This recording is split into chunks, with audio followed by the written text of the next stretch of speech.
नमस्कार मित्रों, स्वागत करती हूँ आपका अपने चैनल अनुराधा सीरीज भक्ति सागर में। आज की वीडियो में मैं आप लोगों को बताने वाली हूँ दुर्गा सप्तशती पाठ के चमत्कार के बारे में। वीडियो शुरू करने से पहले अगर अभी तक आपने मेरे चैनल को सब्सक्राइब नहीं किया है तो प्लीज़ मेरे चैनल को सब्सक्राइब करिएगा और बेल आइकन दबाइएगा, जिससे मेरे आगे आने वाली वीडियो की नोटिफिकेशन आप लोगों तक पहुँचती रहे।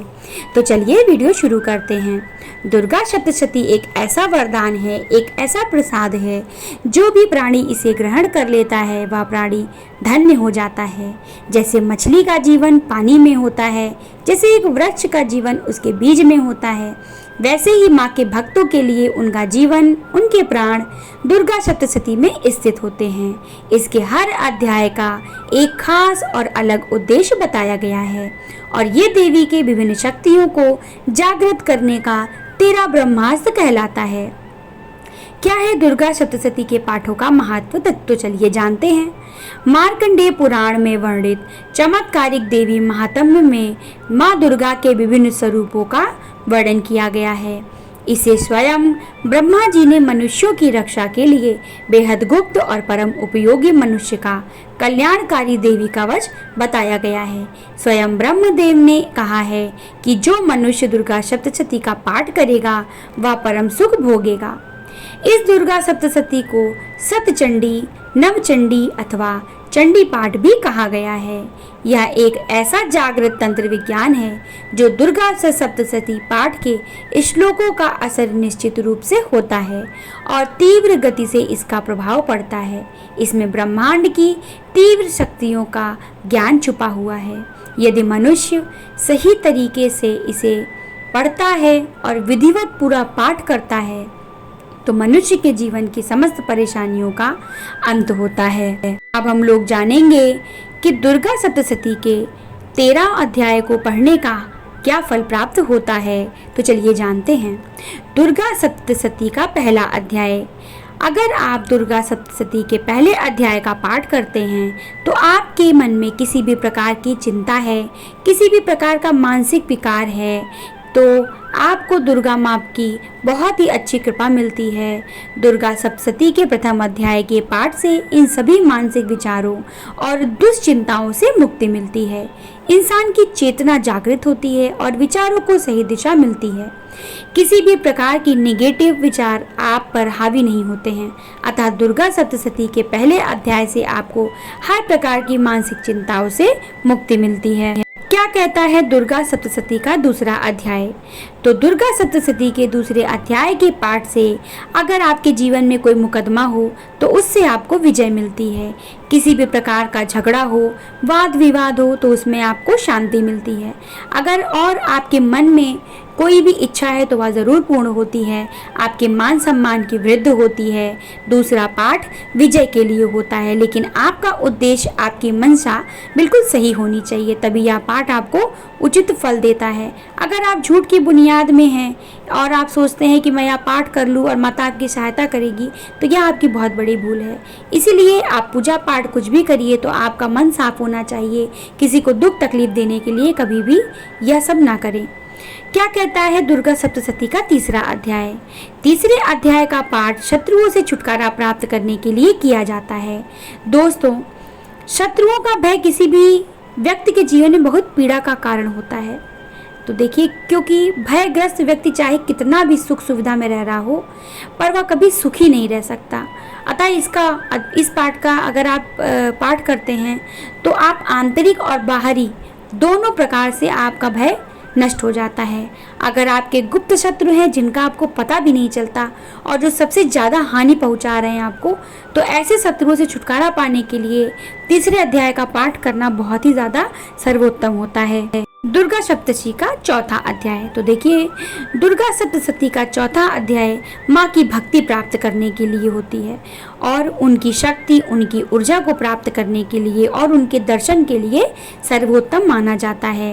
वैसे तो इस ग्रंथ के हर अध्याय के हर शब्द में माँ की ऊर्जा निहित है, फिर भी माँ की निष्काम भक्ति महसूस करने के लिए और दर्शनों के लिए यह अध्याय सर्वोच्च माना जाता है। क्या कहता है पांचवा अध्याय?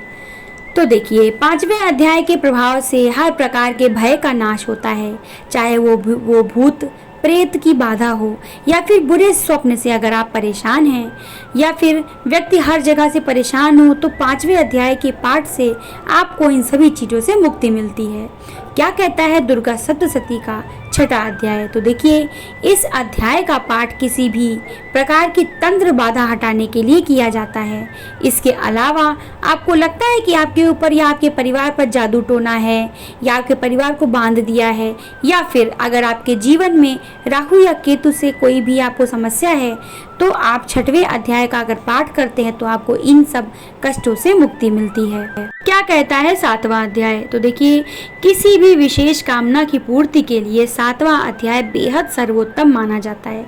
अगर सच्चे और निर्मल दिल से माँ की पूजा की जाती है तो 7वें अध्याय का पाठ आपको करना है। और 7वें अध्याय का पाठ करने के लिए आपको, आपके मन में कोई भी इच्छा है, कोई भी ऐसी मनोकामना है जो पूर्ण नहीं हो रही है, तो आप 7वें अध्याय का पाठ करने के बाद माता से आप प्रार्थना करिए, आपकी वह इच्छा ज़रूर पूरी होगी। क्या कहता है दुर्गा सप्तशती का 8वां अध्याय? अगर आपका कोई प्रिय आपसे बिछड़ गया है, कोई गुमशुदा है, आप उसे ढूंढ ढूंढ कर परेशान हो चुके हैं, तब आपको दुर्गा सप्तशती के 8वें अध्याय का पाठ करना है। किसी के ऊपर वशीकरण हो गया हो, या अगर आपको जो व्यक्ति आपका गुम चुका है, आपको मिल नहीं रहा है, तो उसके लिए आप लोगों को दुर्गा सप्तशती के 8वें अध्याय का पाठ करना है। प्रतिदिन आप करिए, उसके बाद आप माता जी से प्रार्थना करिए, तो आपका जो खोया हुआ व्यक्ति है वो मिल जाएगा। और अगर किसी प्रकार का परिवार में वशीकरण है तो वह बिल्कुल ही खत्म हो जाएगा। अब हम लोग जानते हैं कि क्या कहता है दुर्गा सप्तशती का 9वां अध्याय। तो देखिए, दुर्गा सप्तशती का जो 9वां अध्याय है वह संतान के लिए किया जाता है। उसका पाठ संतान के लिए किया जाता है, आपको पुत्र प्राप्ति के लिए। अगर आपके संतान नहीं है, पुत्र नहीं है, सिर्फ बेटियां ही हैं, तो आप लोगों को इस अध्याय का पाठ करना है। और अगर आपके मन में है कि मुझे एक बेटा हो जाए, तो इसके लिए आपको यह पाठ करना है। संतान की अगर आप प्रगति चाहते हैं और आपकी जो भी मनोकामनाएं हैं, उसके लिए आपको 9वें अध्याय का पाठ ज़रूर करना है।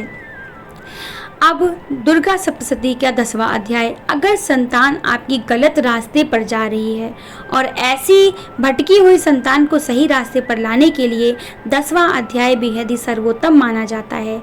अच्छे और योग्य पुत्र की कामना के लिए अगर 10वें अध्याय का पाठ किया जाए तो योग्य संतान की प्राप्ति होती है और प्राप्त संतान बिल्कुल सही रास्ते पर चलती है। अब जानते हैं कि दुर्गा सप्तशती का 11वां अध्याय क्या कहता है। तो अगर आपके व्यापार में हानि हो रही है, पैसों का जाना रुक ही नहीं रहा है, किसी भी प्रकार से आपको धन की हानि है, लोन हो गया है, और अगर आपके ऊपर कर्जा बहुत ज़्यादा बढ़ता चला जा रहा है और आपके खर्चे बहुत ज़्यादा हैं, तो इन सब के लिए आपको क्या करना है कि दुर्गा सप्तशती के 11वें अध्याय का पाठ करना है। इससे आपके घर में सुख शांति रहेगी, माता लक्ष्मी का आगमन आपके घर में होता रहेगा। अब जानते हैं दुर्गा सप्तशती का 12वां अध्याय क्या कहता है। इस अध्याय का पाठ करने से व्यक्ति को मान सम्मान की प्राप्ति होती है। इसके अलावा जिस व्यक्ति पर गलत दोषारोपण कर दिया गया है, उसके सम्मान की भी हानि हुई है, तो ऐसी स्थिति में बचने के लिए दुर्गा सप्तशती के 12वें अध्याय का पाठ करना चाहिए। इससे क्या होगा कि आपका मान सम्मान वापस आ जाएगा। दूसरी बात, अगर आपके जीवन में रोग बहुत ज़्यादा है, परिवार में कोई बीमार रहता है, बीमारी ठीक नहीं हो रही है, धन सबसे ज़्यादा बीमारियों पर जाता है, तो इसके लिए आपको 12वें अध्याय का पाठ करना है। आप डॉक्टर के पास जा रहे हैं, डॉक्टर के पास ज़बरदस्ती के आपको खर्चा करना पड़ रहा है और आप डॉक्टरों से निजात पाना चाहते हैं, तो आपको 12वें अध्याय का पाठ ज़रूर करना चाहिए। कोई व्यक्ति बीमार है, वो नहीं कर सकता, तो घर का कोई भी व्यक्ति करे और उसको सुनाए। अब हम लोग जानते हैं अंतिम अध्याय यानी 13वें अध्याय के बारे में। तो 13वें अध्याय का पाठ माँ भगवती की भक्ति प्रदान करता है। किसी भी साधना के बाद माँ की पूर्ण भक्ति के लिए इस अध्याय का पाठ बहुत ही ज़्यादा महत्वपूर्ण होता है। किसी विशेष मनोकामनाओं को पूर्ण करने के लिए, किसी भी इच्छित वस्तु को प्राप्त करने के लिए इस अध्याय का पाठ ज़रूर करना चाहिए। तो देखिए, ऐसे तो मैंने बताया कि आप कौन से अध्याय का पाठ करिए जिससे आपकी जो भी मनोकामनाएं हो वो पूरी हो, पर आप कोशिश करिए कि नवरात्र में 9 दिनों में आप या फिर आपका परिवार का कोई भी सदस्य पूरा दुर्गा सप्तशती का पाठ ज़रूर करें। तो देखिए, आप ऐसा नियम बना लीजिए कि नवरात्र के 9 दिनों में प्रतिदिन आप 1 अध्याय 2 अध्याय सुबह के समय, शाम के समय, दोपहर में भी आप किसी भी समय दुर्गा सप्तशती के पाठ कर सकते हैं। ऐसा नियम बना लीजिए कि नवरात्र के 9 दिनों में मैं आज 1 पाठ करूँगा, 2 पाठ करूँगा। 13 अध्याय आपको 9 दिनों में पूर्ण करना है। जिस दिन आप हवन करते हैं नवमी को, उसके पहले आप लोगों को अध्याय समाप्त करना होता है। तो अगर आप नवरात्र में 9 दिनों में पूरे अध्याय का पाठते हैं तो आपके जीवन के सारे सभी कष्ट दूर हो जाएंगे। तो आप कोशिश करिए कि नवरात्र के 9 दिनों में इन 13 अध्याय का आप पाठ ज़रूर करिए। दुर्गा सप्तशती का आप जब भी पाठ करिए तो परिवार के सभी सदस्यों को बिठाकर उनको सुनाइए। ऐसा कहा जाता है कि दुर्गा सप्तशती का पाठ जो करता है उसको माताजी बहुत आशीर्वाद देती हैं, और यदि कोई उसे सुनता है तो उसको भी माताजी बहुत आशीर्वाद देती हैं। आपके जीवन के सारे दुख तकलीफ सभी चीज़ों का अंत हो जाता है। तो कोशिश करिए कि नवरात्र के 9 दिनों में माता जी की अपनी यथाशक्ति जितनी सेवा कर सकते हैं सेवा करिए, और दुर्गा सप्तशती का पाठ अवश्य करिए। आशा करती हूँ आप लोगों को आज की जानकारी अच्छी लगी होगी। वीडियो अगर पसंद आया हो, थोड़ा सा भी अच्छा लगा हो, जानकारी अच्छी लगी हो, तो वीडियो को लाइक करिएगा और चैनल को सब्सक्राइब करिएगा। और अगर आपका मन करे, आपको ये जानकारी अच्छी लगी हो, तो किसी को यह वीडियो आप शेयर भी कर सकते हैं। इसी के साथ मिलते हैं मेरे अगले वीडियो में। तब तक के लिए जय भोलेनाथ।